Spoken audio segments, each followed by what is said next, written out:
Hello, everyone, and thank you for joining us at this very Salone Diaspora first time home buyer webinar that I'm doing in partnership with Jobomax Homes.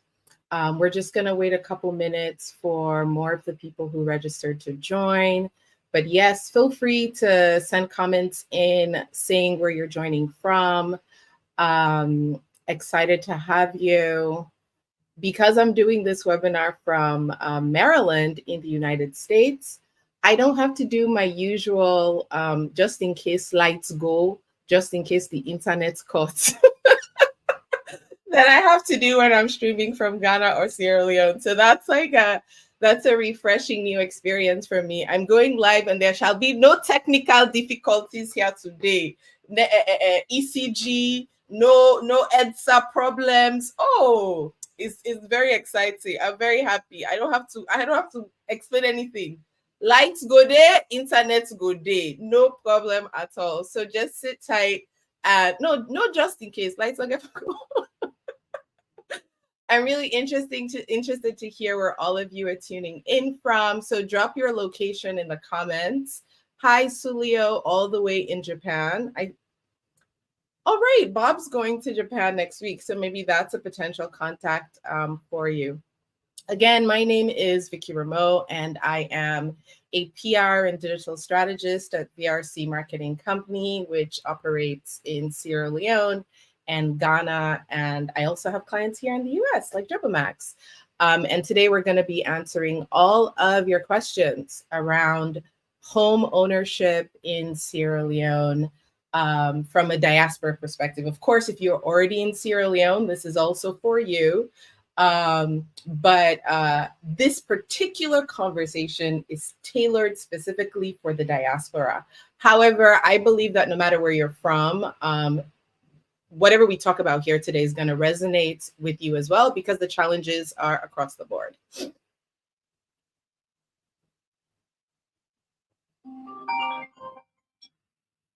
Yes, gentle reminder to all, including myself, to turn off those phones.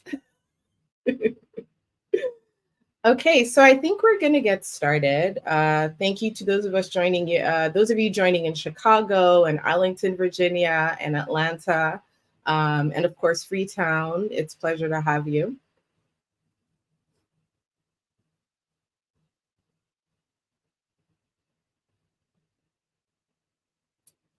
So I heard about Jobomax last year at the Sierra Leone Diaspora Investment Conference. And that's when I met Robert Thornton, also who goes by Robert Hornsby, who goes by Bob. And Bob shared their story with me. And I was really intrigued because I feel like the problem that Jobomax solves is a continent-wide problem. We know that both within Sierra Leone, across the continent, there are millions of people in the diaspora who dream of owning a home back wherever they're from. So if you're in Nigeria, you're dreaming that one day you'll own a home in Nigeria. If you're from Ghana, if you're from Sierra Leone and you're in the diaspora, you're dreaming of the same. Also, if you're in Sierra Leone, everybody's dream is that at some point in time, you'll have enough money to buy your own home. But for a lot of people in the diaspora, the minute they start thinking about building a home in Sierra Leone, they get anxiety. They're afraid for good reason, for very, very good reason.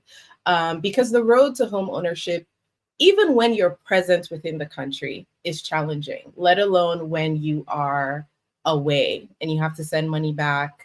You have to wait for them to tell you what the prices are. The prices can change overnight. It's difficult to get cost estimates. And then, of course, there's the horror that we've all heard about, which is that people send money home constantly. And after years of saving and hoping that they can return to their dream home, when they get there, no day. The sweet and tell them say day, not day. The family way is sent to, it don't use the money for other thing. And in Sierra Leone, we say bof case. Basically, there's nothing you can do to recover. So we're doing this webinar to educate people in the diaspora who are thinking about home ownership, that there are safer alternatives, there are better alternatives, and there is an easy way to not just start building a home back home in Sierra Leone, but to also finance it. You don't have to do it alone. The land, the building, the construction, the financing, there is an option for you that can get you on a path to homeownership while you're in the diaspora without ever having to leave to go chase after land papers or building permits, et cetera, in Sierra Leone, which is why we're here today. So for today's agenda, we're going to be hearing from Robert Hornsby, who's a co-founder of JoboMax. He's also the current CEO. He's going to share JoboMax's story with you, how they got started and where they are today. We're also going to screen a short film from Khalil Kargbo, who is a Sierra Leonean based in Atlanta, who was able to build his home in Sierra Leone. Then we'll have a panel discussion with some housing finance experts, including Kunle Faletti, Kith Williams, and of course, Bob will also be joining the conversation. Then JoboMax Sierra Leone Director of Operations, Anna Strait, is going to talk us through the different housing options in Sierra Leone, as well as the different financing options for those houses.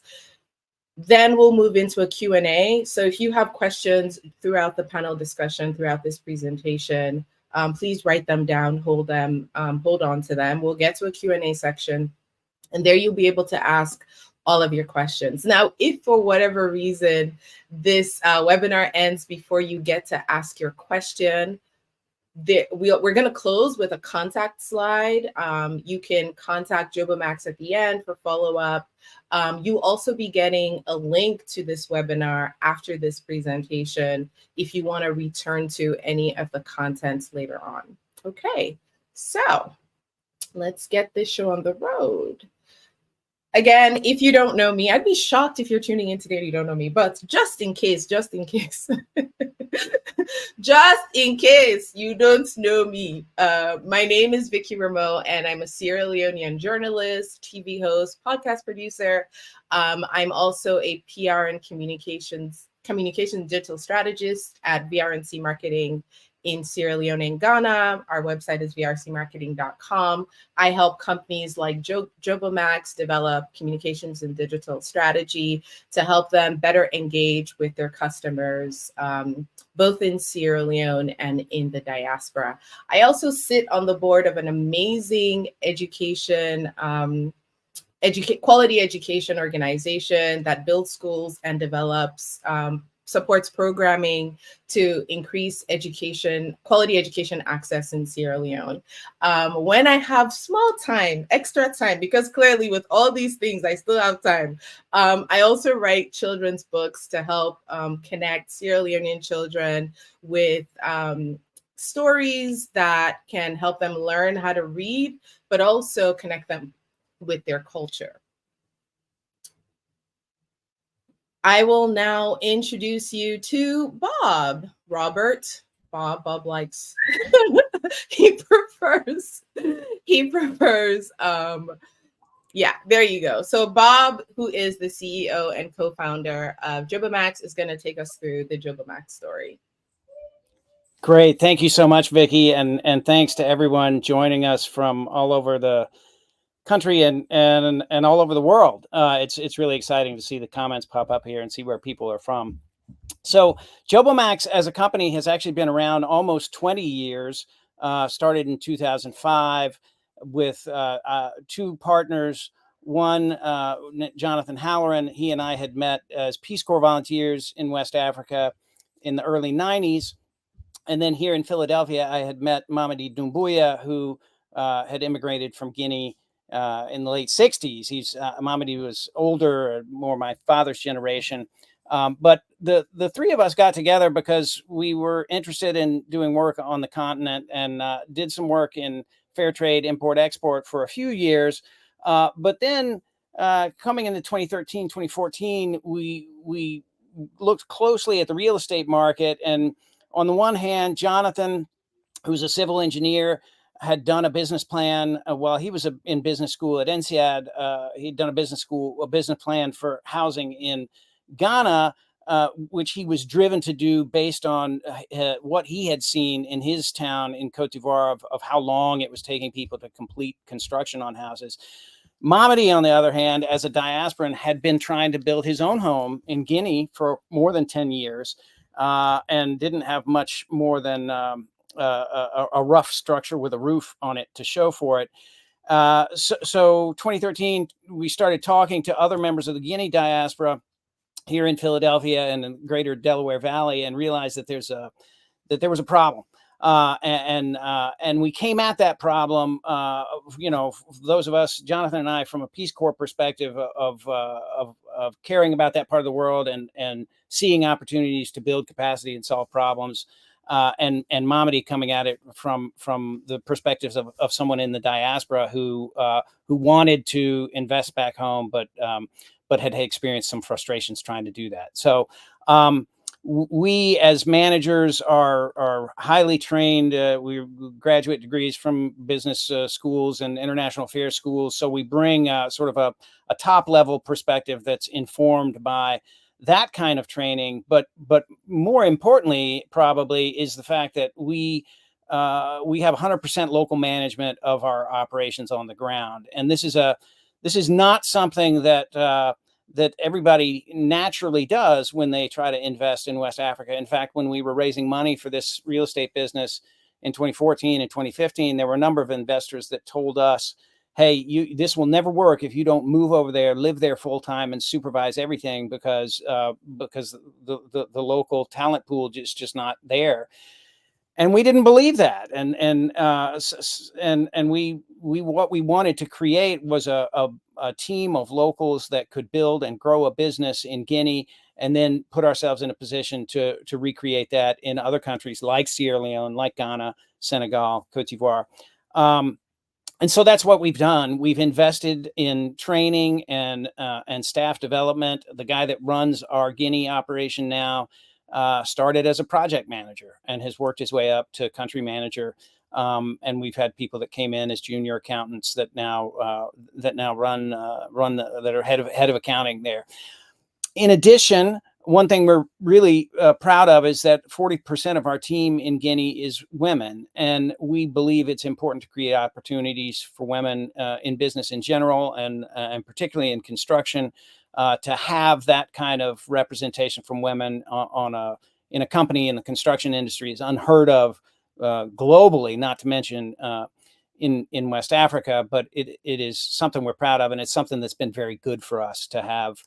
That kind of representation, whether it's in sales or in accounting or engineers that are overseeing subcontractors on site. There are roles for women in everything that we do, and in West Africa and in our global operation.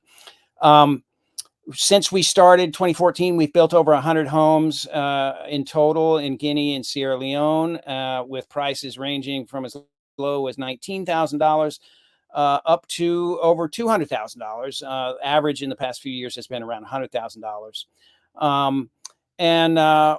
We feel like we bring something special to the table here, having been founded by people that have a deep understanding of the region and of the macro environment, but also with that diaspora perspective as part of our founding team.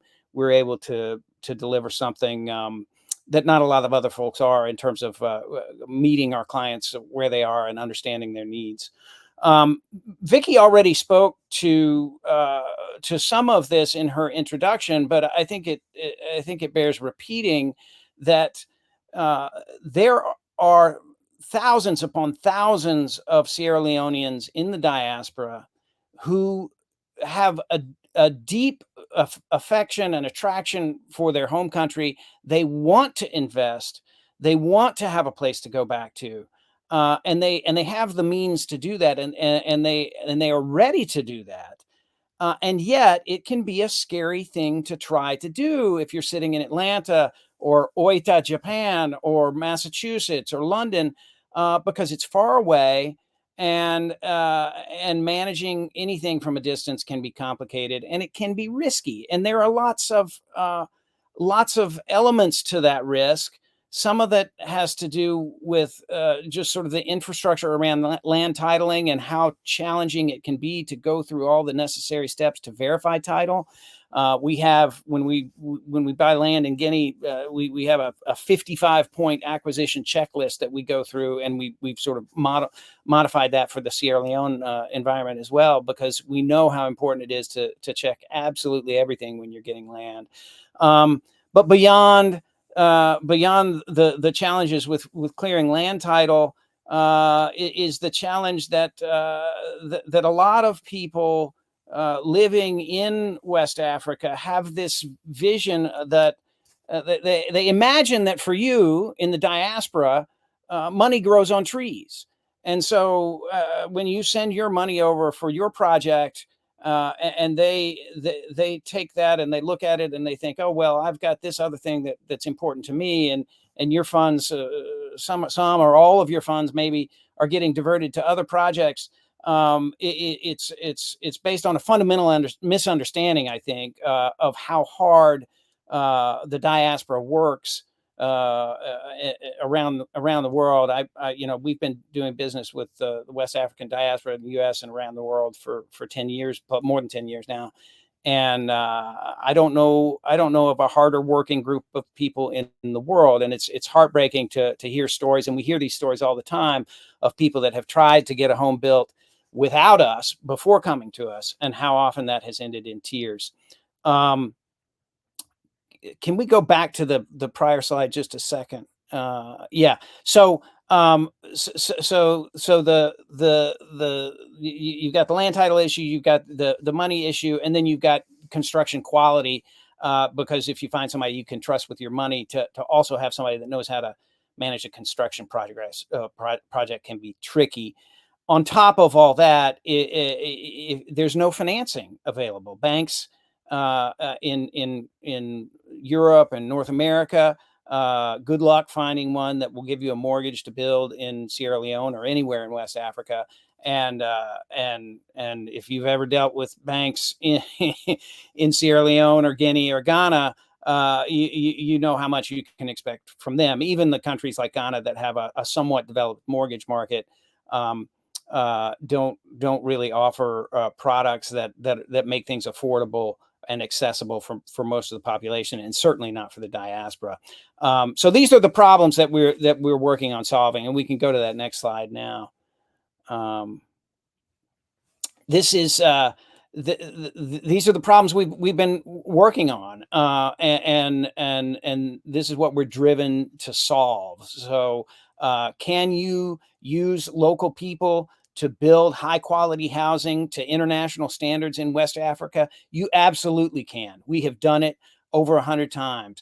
And we are doing more and more of it every day. It's simply a matter of finding the right people, training them, developing them, and frankly, holding them to high standards. The problem with construction quality often, particularly when it comes to finishes, is not that the local talent pool is incapable of delivering international standards. It's that nobody expects them to, and nobody demands that happen. It's sort of you hear sometimes about the tyranny of low expectations.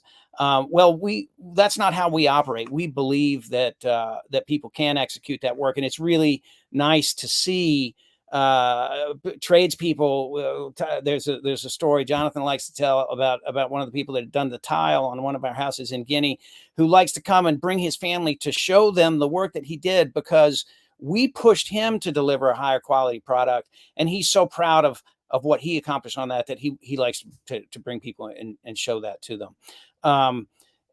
We have done a number of things, innovations in what we've delivered in Sierra Leone. We introduced these homes that are priced below $20,000.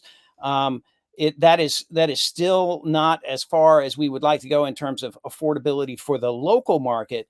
But if you are someone in the diaspora who's right now sending money over to pay rent for your family members to stay somewhere, and you could instead be paying monthly payments to pay down the financing on a home that you own that your family could live in. This is how we see people using people in the diaspora using this model.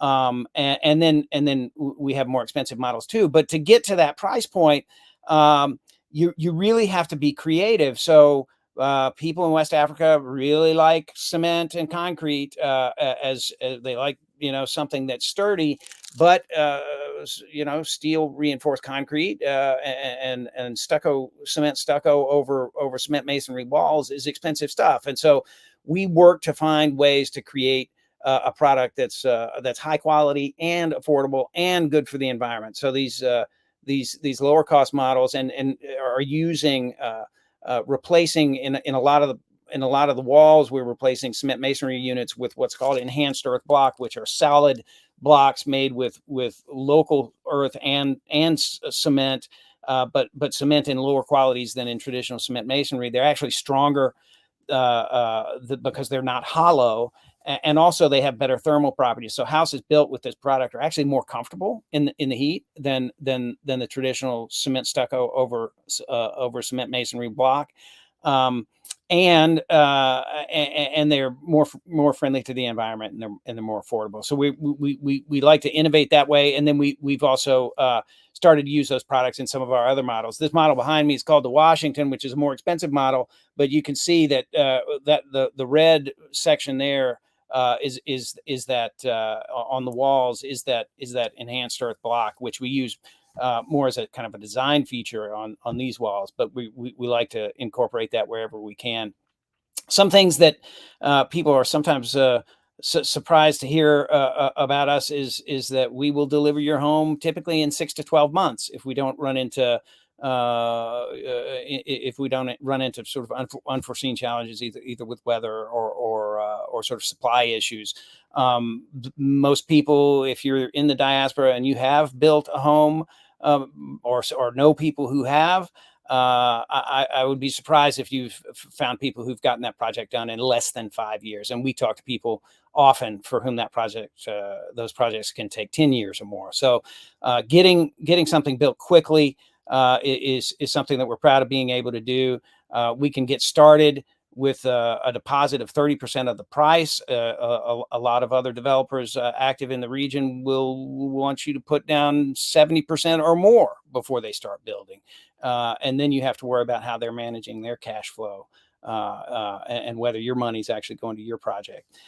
One of the most innovative things we've done on the selling and financing side is giving diaspora members ways to finance their purchases for up to 10 years. And in some cases, we've even been able to go beyond 10 years. We do that through partnership with financing companies that we actually helped set up. And one of them is an independent organization now. One of them we still have a management role in. But those organizations together have delivered over $5 million. By the end of this year, it'll be, I think, over $6 million of financing to diaspora home builders since we set those organizations up. And that's available for people for whether they're buying one of our houses in Guinea or in Sierra Leone or in Ghana. One line I skipped over here about what we're doing in Ghana. If you know people that are interested in that market, we have bought in Ghana. We purchased plots in a master plan development. So in Guinea and Sierra Leone, we're used to buying land and working in an environment where there's not a lot of existing infrastructure. This development in Ghana, where we're building, all the infrastructure is already there, and so builders come in and buy parcels and just hook into those things. If you're buying in Sierra Leone, infrastructure is a different story from what it is in Ghana. So we do have a partnership with a water company. It's called Water 4, which provides WHO standard water through a prepaid meter. They have a solar operated bore well near the site, and they deliver pressurized water to the homes. And our clients just engage with them for a contract for water. electricity in our development in Newton. Currently, people are handling with a combination of solar and generator power as they wait for the state to sort of expand the electric infrastructure lines out to this area. Of course, sometimes the power is on and sometimes it's not. So even when you do have a hookup to the national power grid, as our developments do in Guinea, if you've spent time in this part of the world, you know that that's not 100% guarantee that you're going to have power all the time. But these are the West African diaspora is nothing if not creative in working around infrastructure challenges. And for us, we want to deliver you a quality home that meets your standards and can be hooked into whatever infrastructure system that you want to hook into. And we are hoping that some of you will want us to do that for you, because nothing makes us happier than delivering a home and seeing somebody walk in and the smile on their face when they realize what they've got. Thank you, Bob. I hope that wasn't too much. Are you okay? Do you need to break, take some water? Yeah, fine. I can well done. No, thank you so much. I think for a lot of people who haven't been to Sierra Leone in a while, it's hard, right? Like, you want it, but you also, the stories that get amplified all the time are the horror stories, right? Like, somebody went and they don't have anything. They've put all their money, or they bought the land and then they later find out that 3 or 4 people own the same land. Now you're in court and you have to get a lawyer, fight them. So it's like, it just becomes this really, bottomless pit of insecurity. One of the things that also I found shocking personally until I heard Khalil's story was that Jobo Max is able to deliver a house in a year, sometimes less. Now, my father, who considers himself a real estate developer, and I recently hosted him on my podcast, we were talking about his experience trying to build a house, and it kind of took him 30 years. So that's because he went the hard way. He went to the traditional way. He went my uncle, my dad was in the US for about 20, 25 years. And he had an uncle back home that he was sending funds to. And when he finally did go back home, I mean, a structure was there, but he had to undo a lot of what he had already done. So I think the time for me is really, really key. Before we move on to the next part, I'd just like to share a story from a Sierra Leonean man who lived in Atlanta and had lived, well, you know what? Listen to him yourself. Let me not take his thunder from you. This is a story from an existing Jobo Max client in Sierra Leone. Let me start that over for you. Sorry.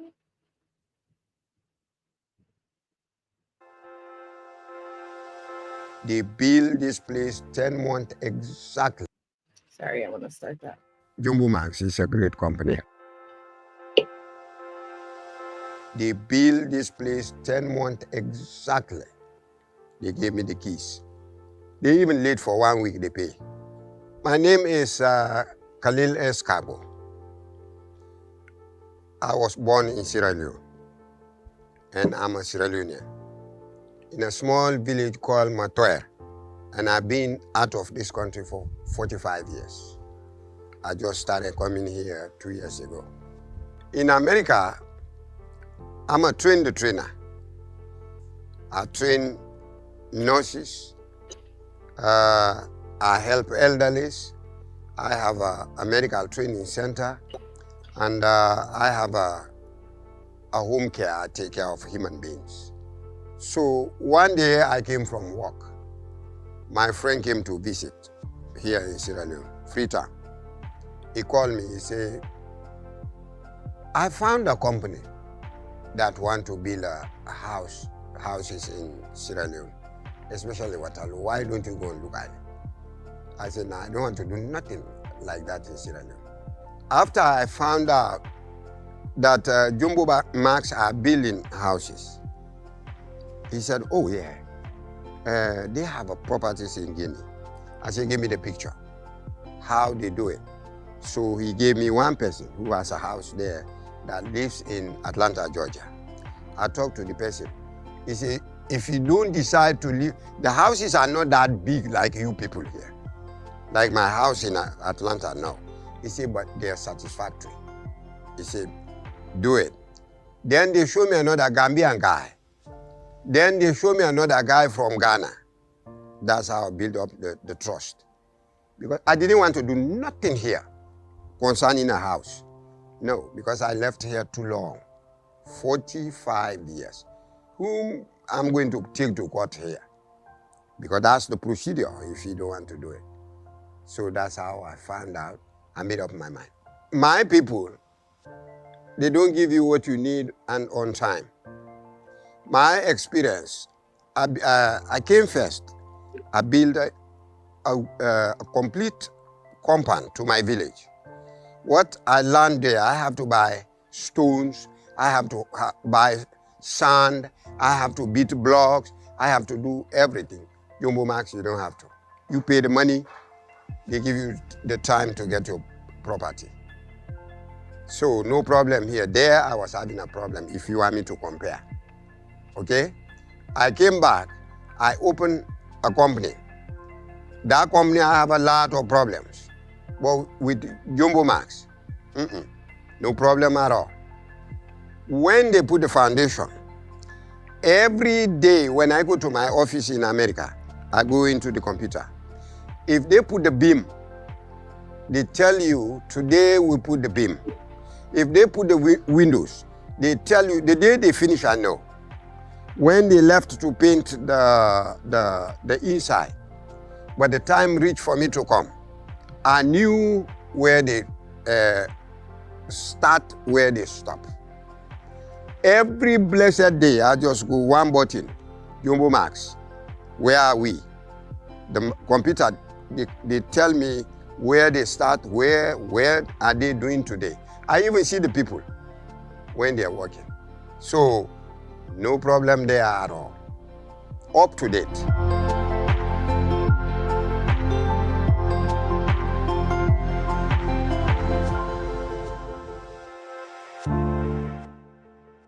The only way I'm going to sell here my kids when I'm dead, even I try to tell them, the one I'm leaving, nobody can sell it. I leave it for them, for my grandkids. I have 3 kids in America. They never been in Sierra Leone. All grown, one married. But my will, anything I do here, it stays here. I used to sleep in hotels. I never slept in anybody's house when I'm coming here. But now they are not. That's why I try to put everything a man needs. Water, light, even microwave, solar.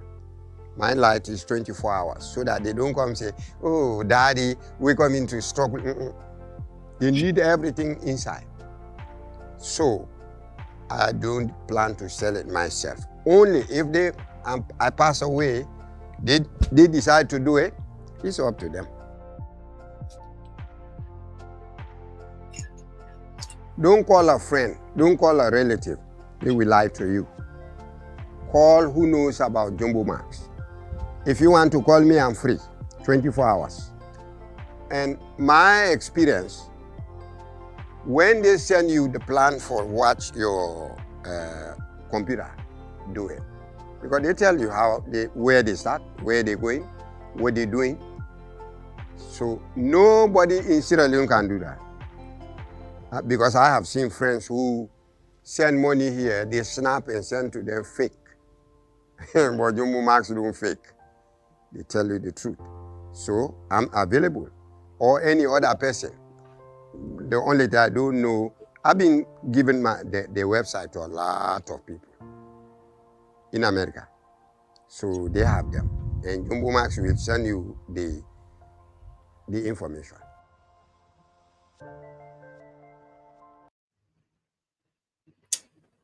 Thank you, Khalil. So I have a team in Sierra Leone, and they went to meet Khalil, and he spends most of his time in Atlanta, but he was home shortly on a visit, so we were able to interview him and just hear his story. He's fascinating. I think that he is just like an amazing, just an amazing guy, amazing story. Okay, so we are going to skip slides 7 and 8, which talk specifically about the house design. So the house that we were looking at just now for Khalil is the Philadelphia duplex.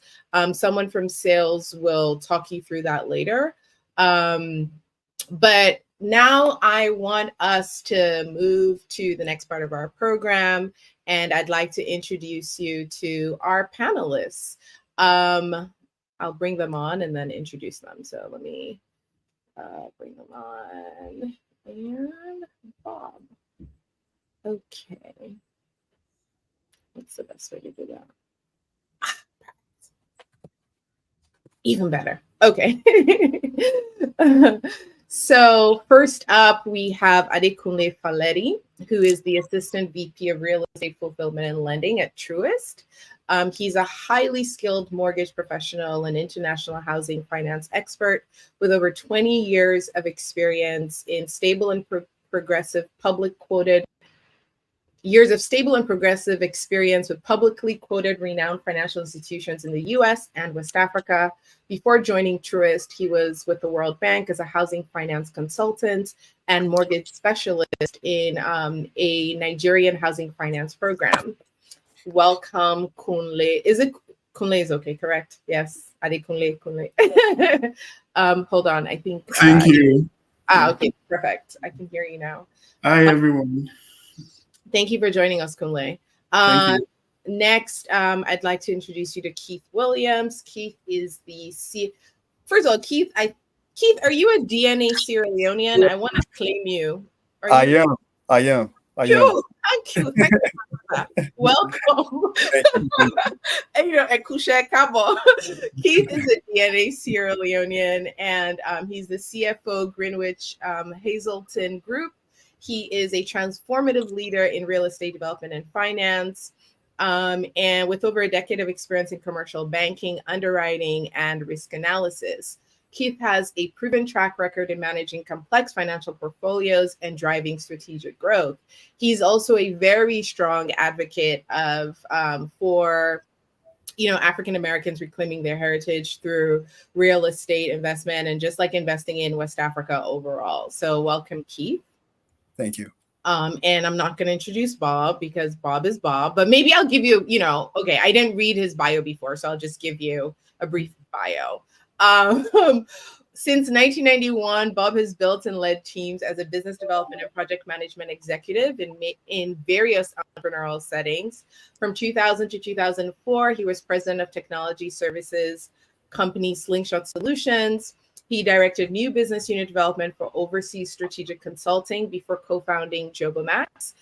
He served in the Peace Corps in West Africa as a public health volunteer and taught international studies in the Atlanta public schools. He holds an MBA from Wharton School and an MA International Economics and African Studies from Johns Hopkins University, Nietzsche School of Advanced International Studies. We're going to leave it at there. He also really loves West Africa. There you go.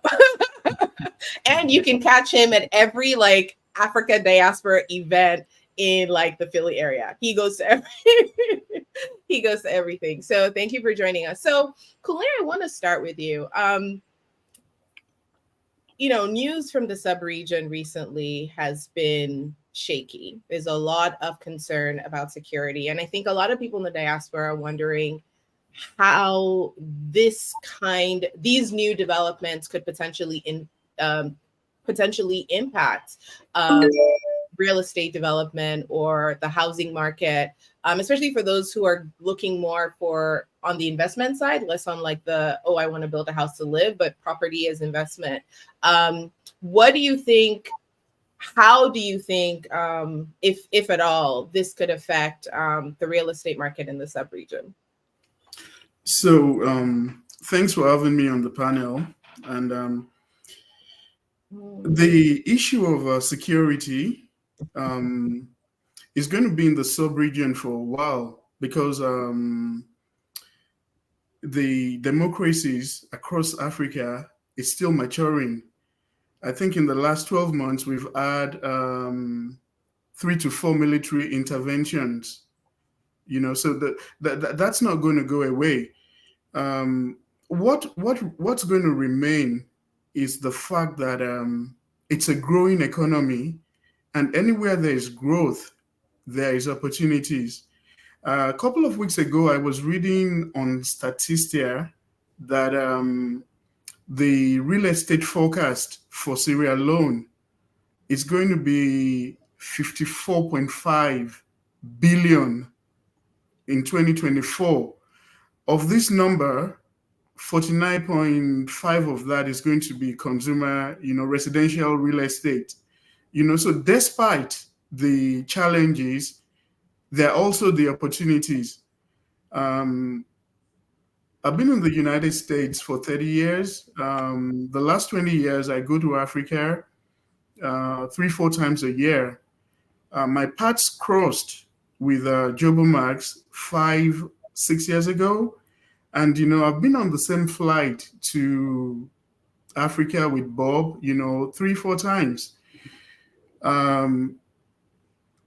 As a foreign investor, his organization is aware of the challenges. That did not deter them, they forge ahead. And, it's all about success stories in Guinea, in Ghana. Now they're breaking through into Sierra Leone. They have 100 customers, consumers on ground that can attest to this fact. So we shouldn't look at the fact that, there is a war here, there is insecurity here. If you're going to do it, go ahead and do it. The challenges are going to be there, but the society, the local community, the international community in Africa, they have a way of, handling things. So for everyone that is listening, if you're thinking of investing in Sierra Leone in real estate to live or to rent out, there's no better time to do it than now. Things are going to get more expensive. When you think of Jobo Max, they're not just going to build the house for you. There's the social impact part to it. There's also the economic impact to it. Bob mentioned the fact that the train artisans, that's like contributing indirectly to the growth of the economy. Because even after Jobo Max have left, the skills that has been acquired is going to stay within the local community. And then whoever has been trained can also be a trainer. So just to summarize, I think there's no better time than now. For everyone listening, you want to invest, you want to build, now is the time to go and do it. You're dealing with an organization with integrity. They got the wherewithal. We listen to the video. They can build within a year, and the payment is spread over a period of up to 10 years. I might come into that later, to share my thoughts and perspective. Thank you so much. Thank you, Kunle. Bob, I think the most surprising thing, or the most sounds too good to be true aspect of Jobo Max is being able to deliver houses in 12 months. How is this possible? Take us through who your partners, what kind of partnerships you have, what kind of setups you've done within Sierra Leone to make it possible to deliver houses in such a short time. How do you make this? Without giving away your trade, your sauce. I don't want you to tell us all if there's a secret, but it's just, there are a lot of people in the real estate market in Sierra Leone, and people start, and sometimes you can come back 3 to 5 years and you still are not completed, right? I know, because I built my office building and it took me 5 years. Thank you, COVID. But what do you have in place that allows this to be possible? The expedient, the speed. So there's a couple of pieces to this. I mean, the funny thing about this question is that in a lot of ways, building is the easiest thing we do. It is not. That doesn't mean it's easy, but selling and finding financing are where are the hardest things that we do. And why is selling hard? Well, most of the people that we're trying to sell houses to have been scammed by somebody else before we ever talked to them. So when we started in 2014, I spent thousands of calls trying to convince people that I just wasn't a scammer, right? That we actually were going to do something for them. And so that's hard. And then financing. Why is financing hard? Well,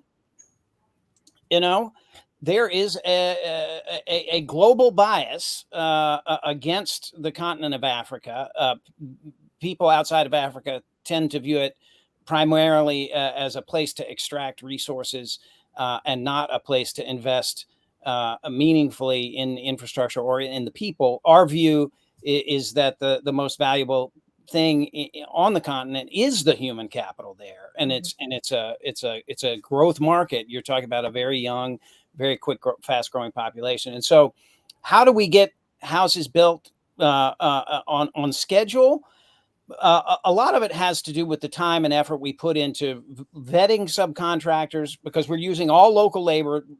Our engineers will supervise multiple teams of local subcontractors, but we have to do training with those subcontractors, and we have to really make sure they understand that when they are building for JoboMax, they need to deliver an international standard product. They cannot get away with the same stuff that a lot of other people will let them get away with.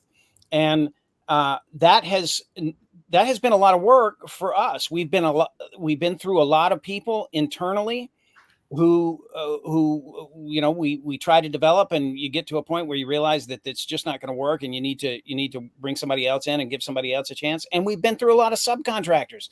There are some subcontractors who, when we tell them, no, tear that up, do it again, because it's not what we told you to do, they'll say, well, no, nobody else has ever asked me to do that. I'm just going to keep doing it the way I do it. Well, those are the contractors that don't work out for us. There are others, and there are plenty of them, who really do want to get better at their trade, and they want to deliver a high quality product, and they're just looking for somebody that's going to explain to them what those standards are and show them how to do it. So it's a lot of investment of time and training and work and in selection. I think where people run into delays sometimes is when they're working with a subcontractor or a general contractor who's just unable to manage their cash flow, and they get into a point where they can't keep building your house because they don't have enough cash to buy materials until they get somebody else to pay them to start another project. And so we have a pretty aggressive management of cash flow and how that works with our subcontractors, and we make sure that we're working with people that are not going to get underwater on our projects. But I will say that there's a strong link between being able to access financing and being able to build something on schedule. All of the people in the diaspora and even locally who are building houses one brick at a time over a period of 10 years, they don't do that because they're stupid. They do that because they cannot access the financing that would allow them to build it all at once. Right. And this is sort of where that financing link becomes so important. We can take a 30% deposit. We can get the other 70% from one of the financing companies we work with. We've got the cash to build that house right away. And so you can engage subcontractors on a contract where the terms are very clear. The incentives are there for them. If they miss their deadlines, it's going to cost them money, right? And so that by having the financing, by having the pre qualification work to make sure we're working with subcontractors who can actually do the job. And then by setting up contracts with the right kinds of incentives and giving them the right kind of training and support, that's how we get it done. And it's a lot of work, but boy, I wish sales and financing were as easy as building. After this, forget about sales. You won't have no sales problem no more after today. Don't worry about it. Keith, I mean, you're engaged on the Sierra Leone side and the Ghana side.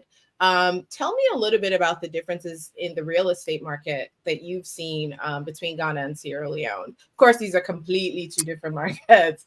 But what are some of the opportunities in Sierra Leone and Ghana, and how do they differ? Yeah, I mean, I've spent more time in Ghana. Obviously, my first trip was in 2019, back during the year of return. And I had been developing real estate in the States for close to a decade, primarily in the Philadelphia market. We've had a hyper focus in Wilmington, Delaware over the last couple of years in the affordable space. But really what attracted me to Ghana is just a really, robust market, very strong diaspora, some very strong development companies like Regimanuel Gray that do a lot of development in the community. And there's also a financing apparatus that you don't find in some other parts, albeit not as strong as it needs to be. Organizations like FNB Bank, formerly Ghana Home Loans, who's the largest mortgage provider in Ghana. So there is opportunity. There's hyper visibility in Ghana. You have, again, a strong diaspora that is going back, buying property. You have an emerging Black American contingent that are thinking about purchasing property there. I can attest to that because I purchased my first property back in Ghana in 2021 in a community named Ayamitsa Park, master plan community. And it was nerve-wracking, but very professional team on the ground that made it comfortable. I think Sierra Leone has different opportunities. Of course, it's still a growing, evolving market, but I feel in addition to just the need for affordable housing, there's also just a stronger need to finance mortgages there, which is part of the problem of getting things built. Right. Thank you. No, it's funny you mentioned Regimanuel Gray because I was actually in Sierra Leone when Regimanuel Gray went into the Sierra Leone market over a decade ago. And there was also HFC financing that came into the Sierra Leone market. And the goal was to finance homes for the Sierra Leone market. And they did develop a community. But I think that it was just developed way above the market. I mean, the selling, what the home buyers in Sierra Leone can afford. And there wasn't this positioning also for the diaspora, right? And so a lot of the properties did sit for a really, really long time. So I think they've been able to offset them now, but they had everybody was really excited at the possibility of financing, but the financing didn't really match the earning power of the market. Kunle, do you find that as a theme in the sub-region about basically what the market can afford versus what like builders and developers are doing? Is there sometimes a mismatch? Oh, there's a big mismatch, I mean, I can say that much for Nigeria, Ghana as well. I know when Dominic Adu, Ghana Home Loans, when they went in, I think it was around 2007, and they were big in the Transaco Valley area. And that's why, you find out that, I mean, I'll limit this to Nigeria. The occupancy ratio is so high. And then you tend to wonder, why is this? It's because people build, without really taking into consideration the buying power statistics. And, some of these funds are soft money that are laundered, so you just build thinking that, at some point you're going to offload. So there's that mismatch. I was talking to a friend, we met up in Gambia 2 years ago, and he said, oh, how come he traveled to Nigeria, so many high rises in upscale areas, how come Nigeria still has this deficit? You know, I told him, well, it's most of those buildings are not occupied, you know. So if the structure is there, it's unoccupied, you know, you still have a big housing deficit. Yeah, so there's that correlation there. And one of the things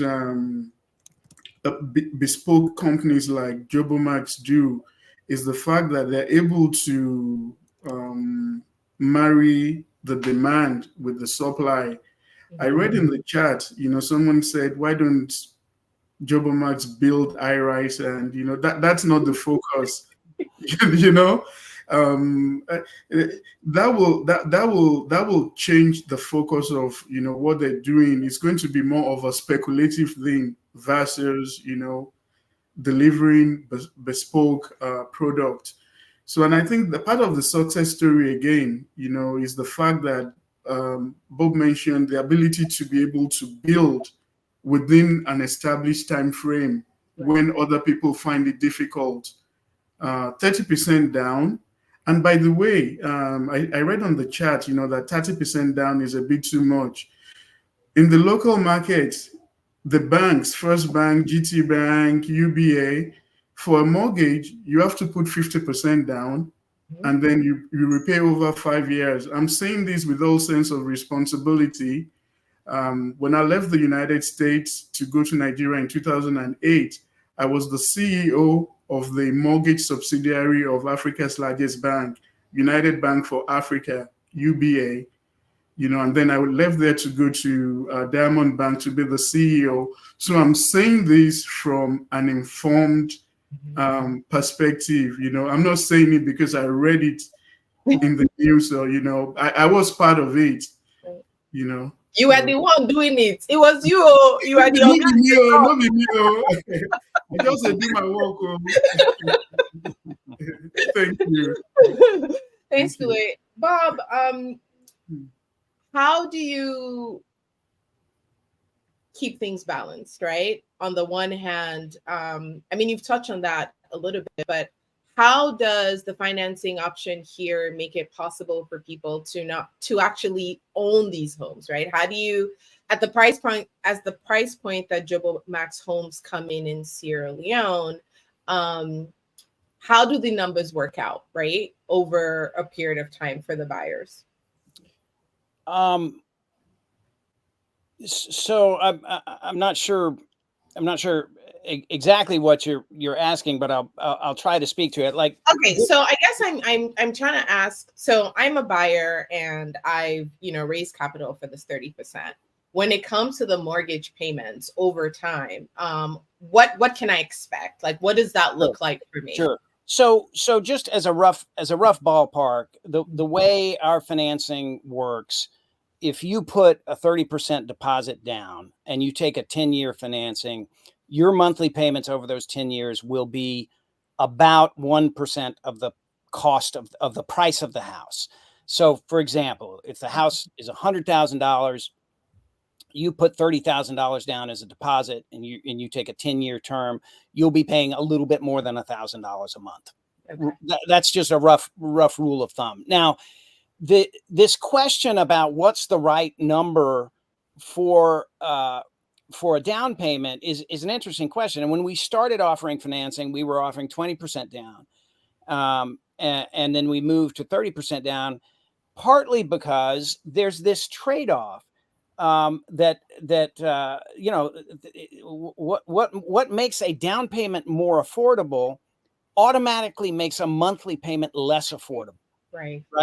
And so for us, we began to realize that for most of our potential buyers, seeing that they could come up with a 30% deposit and made it easier to qualify them because it demonstrated an ability to access a larger pool of capital to begin with, but then also the monthly payment that they would have to pay on a 30% deposit was less than what they would have to pay if they had a 20% deposit, which means that month after month, we feel we're more comfortable that we're putting somebody into a project that they're going to be able to afford, because it is not good for anybody when somebody gets into a home finance contract that they can't keep up with.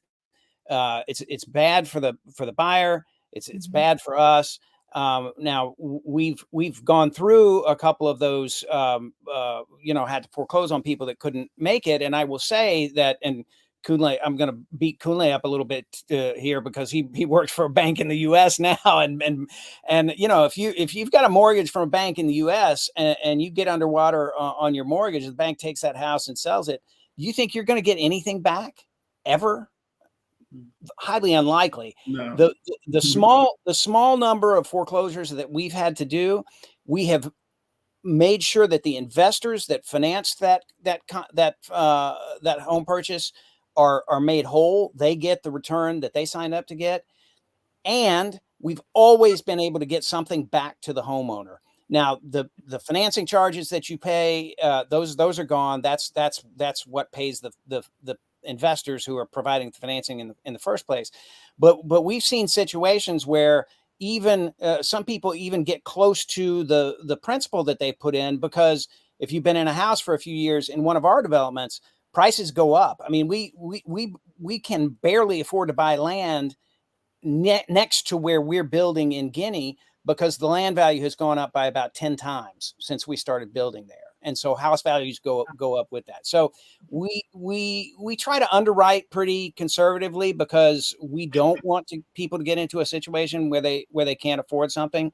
Our underwriting really is more like what a community banker in the U.S. would have done in the 1950s than it is if you've gotten a mortgage in the U.S. in the past 5 to 10 years. It's very different, or even the past 30 years. It's a different story here. But for us, it's a matter of really sitting down with people, understanding what it is, what their cash flows look like. We look at credit scores. We get credit scores for people in the U.S. We don't always get them for people outside the U.S. But even in the U.S., we have financed people that have a 600 credit score, but they have a low credit score because they never gotten a mortgage or a credit card. They just have no credit history. So the credit score isn't everything for us. It informs our process, but we've also turned down people that have 800 credit scores because they're trying to buy a house that's too big for their budget. And so for us, we really want to get in and understand what is your real month-to-month cash flow situation, and how confident can we be that we're putting you into something that's actually going to work for you. Thank you. I'd love to have you guys talk about housing all day, but we only have so much time. Keith, for the historic diaspora, African Americans who are thinking about investing in the sub-region, investing in Sierra Leone, you've done it in Ghana, right? So take us through what they should be thinking about, because a lot of people, it's very easy to want to compare certain things in the US and have the same kind of expectations. What should they expect when they invest or when they get into real estate in the sub-region? I think the first thing you want to do is really be very patient. The first thing I did in 2019 is I got. I'm sorry. No, that was just like classic. I feel you, Keith. I felt that patience. Yeah. So when I first went to Ghana in 2019, I was just so excited about the difference in prices for land and for real estate, and I was just eager to make an investment. But as an analyst, the first thing I did was, read a copy of the country report for Ghana. And in that report, their financial report, it said that Ghana had over 30,000 active land litigation cases ongoing. So with that information, it kind of made me pause the brakes. And this is mainly happening to locals, Ghanaians that live in country. So, what chance does someone like me have without a lived experience in that country? So I would say exercise patience.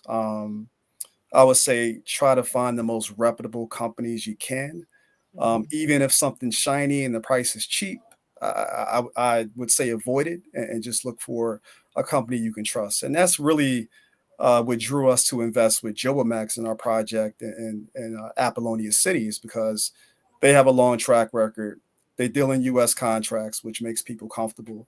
Corporate office is right here in Philadelphia, where I live, which makes people comfortable.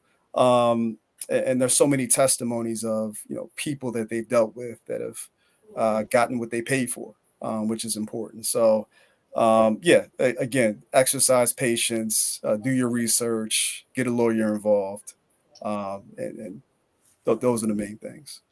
Thank you so much. I'm going to wrap this up, but for anybody who has additional questions, please save them for the Q&A section. If there's anything that you weren't able to get in the comments, we will get back. Thank you, guys. Thank you, Kunle and Keith and Bob. So good to have this conversation with you. Thank you. Thanks. Ooh. Okay, sorry. All right. Sorry, I'm driving today. Okay, yes. Okay, next up, I would like to welcome Anna Straits, who is the Director of Operations in Sierra Leone. And Anna is going to speak more specifically about the different design models. Anna, I'm getting a little bit of feedback on your sound, or is that someone else? Let me see. Let's see what's going on here. Not much background noise here. Oh, it's just okay. It's fine. But Anna's going to speak on the different housing options in Sierra Leone, and more specifically speak to financing in Sierra Leone. And she's going to make it really, really snappy because she knows that we're soon going to be running out of time. So I'm going to go back to yes, Newton Springs, the Springs of Newton. So Anna, talk us through the offering at the Springs, what the plan is, how big the parcel of land is, and what someone who's thinking of building in Newton should expect in terms of like pricing, housing models, and just the community, and comparing that maybe to what you've done in Guinea and how this aligns with that, and what some lessons that you're bringing in from what you've learned in Guinea into the Sierra Leone market. Yeah. So the Springs at Newton is our first development, hopefully first of many in Sierra Leone. We have about 5 units finished and 1 under construction right now. And by the end, there should be about 25 homes. Some features, there are going to be 2 separate, access roads. I do have to watch myself on getting into the details because I know we got to keep an eye on the time. But one of those access roads will be paved and will have a cul-de-sac. The other one is just going to be compressed earth, but that one is to service our lower cost model to kind of keep that cost down as well. The entire development is connected to water run by Water 4. It is filtered. The pump is connected to a solar generator, so it shouldn't go out. And it's drinkable, and it's metered water that you can top up with mobile money. So we've heard really great things from the homeowners about that service. The company Company Water 4 is based in Waterloo. So if there's any issues, they're close by to help with that. And what else can I say? It's in a great area. It's in a growing area. There's several private residences in the area. And we're really excited to see how the community comes to life as more houses go up. We know what our developments look like in Guinea. Our biggest development has 100 homes in Guinea. Our first one had 13. So we know that sometimes we got to start small and then build up from there. So we've seen a completely blank piece of land in Guinea turn into a thriving development of 100 homes, and watched, Bob was mentioning this a minute ago, the land price in the area go up. So if you are interested in investing, the value of your investment will go up So I do want to answer a quick question that I saw in the comments. We can build on your land. You won't get benefits of the water or anything else that we're doing there in the infrastructure. And the biggest thing is we right now we don't have a way to offer financing to build on your land, but we can build any of our models on your land if you already own it, if you have a clean title to it. So we can zoom in on these models and I can go over them quickly. If you're building on your land, it would be a cash sale, or if you want to build in Newton Springs and you want to pay cash, this is the price. This is the price ranges. This is exactly what you would pay for a cash deal. The California model is a 4-bedroom, 3.5 bath. It has a huge terrace on the second floor.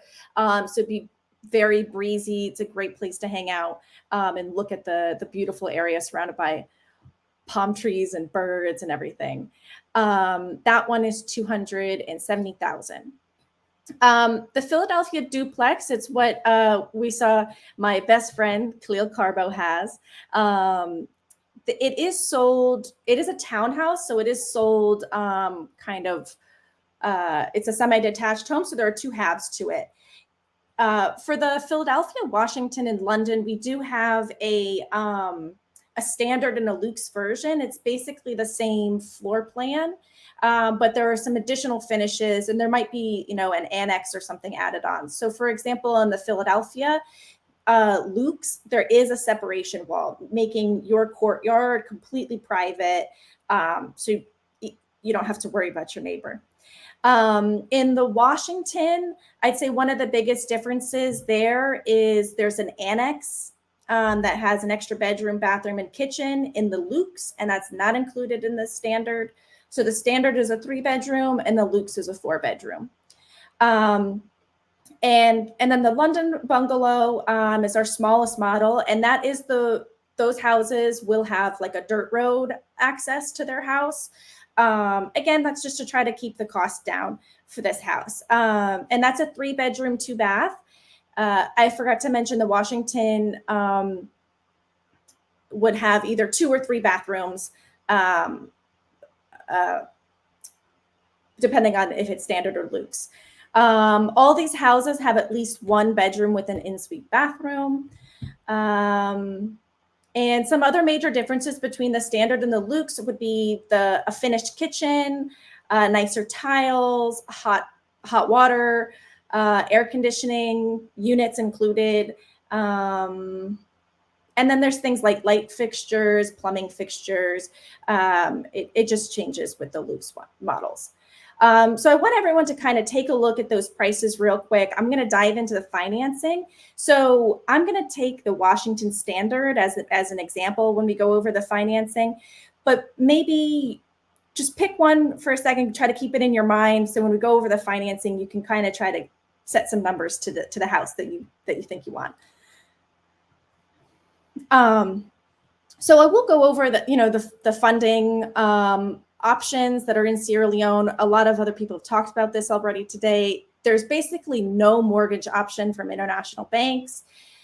The local banks have few to no options, or if they do, it's out, much higher interest rates.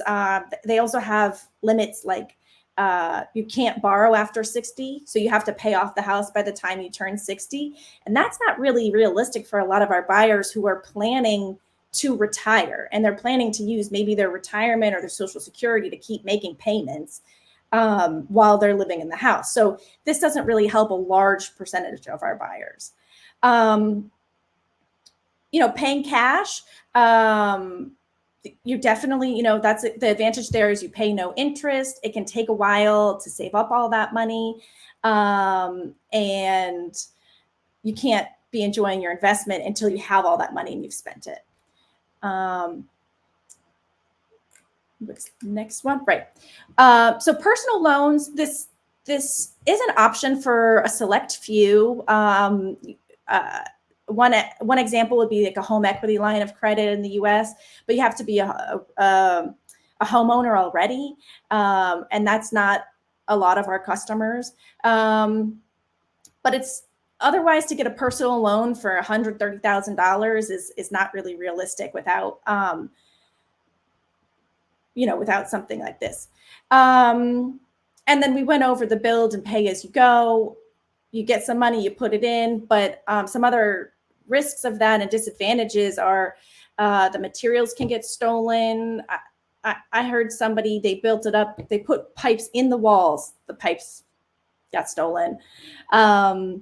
And there can either be just weather damage from an unfinished home. So it actually makes the cost of that construction a lot more expensive because you have to repurchase a lot of those materials that were damaged.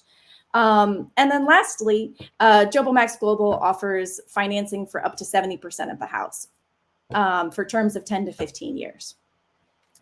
So let's dive into that. As we've mentioned, it's a 30% down payment. For the Washington standard, that was $129,000. That looks like $38,700. That's what the down payment would be. Our typical term is 10 years at 12% per year. In some cases, we might do 15 years at 13%. So for that buyer, for the Washington standard, they would likely pay $1,300 a month for 10 years. If they pay $1,500 a month, they're probably going to pay it off a couple years faster. They could at any point get funds to just pay off the balance at any time. And there is no pre-penalty from Jobo Max. And once you finish all your payments is when we will transfer you your land title to your parcel in Newton Springs. The application process is done in-house. It's done with Jobo Max. Could you go back to the other slide real quick? So that one, yes, thank you. So really our reviewing process can take as little as 2 weeks after you've submitted all your documentation. There's a short application, and the biggest thing we look for or we ask for is 3 months of bank statements and a credit report if applicable. I know some countries don't offer credit reports, so we're able to work with that as well.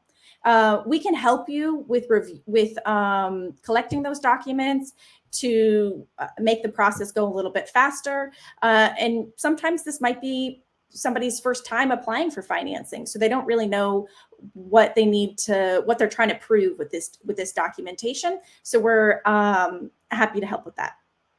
The requirements, like I said, bank statements, credit report. Currently, we do require that you're building in Newton Springs or one of our new developments in the future. And mostly, we're looking for consistent and documented income. So we have been able to issue a mortgage, financing to a Sierra Leonean working and living in Freetown because they had a consistent pay stub and a consistent contract working with an international organization. So that's really our biggest requirement is consistent and documented income. In whatever way you document it, we're flexible with that. We know that some people have different sources of incomes, not the traditional type. So we're able to work with it, but we do want to see some documentation on that. For your monthly payments, you can pay them in the US or in Sierra Leone. We have free transfers and low-cost international transfers. So we have people all over the globe paying for their houses. What happens when construction is completed? Well, you conduct an inspection. This is the time to turn on all the lights, turn on all the taps, be stingy. We build to an international standard, but we want to build to your standard. So be aggressive about it. And then you can take the keys and move in. Even if you're making financing payments, you can rent it out and you take responsibility of it. So if you want to do security, landscaping, you got to keep take care of that. Yeah. Sorry, Anna. Yeah, that's okay. I know I had to rush through it.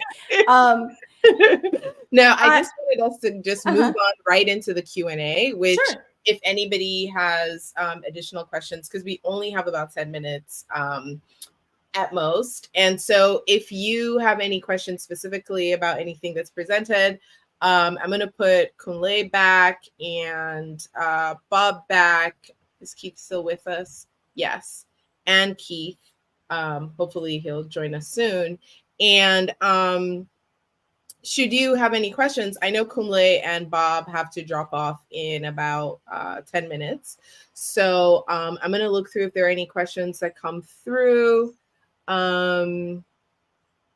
Sorry, Go ahead. Go ahead. No, go ahead, Bob. Go ahead. Someone had asked about the Richmond model, which is that low cost model, and we don't offer that on our land because the land that we have is too expensive for that. We had actually acquired a piece of land where we intended to build a whole neighborhood of those.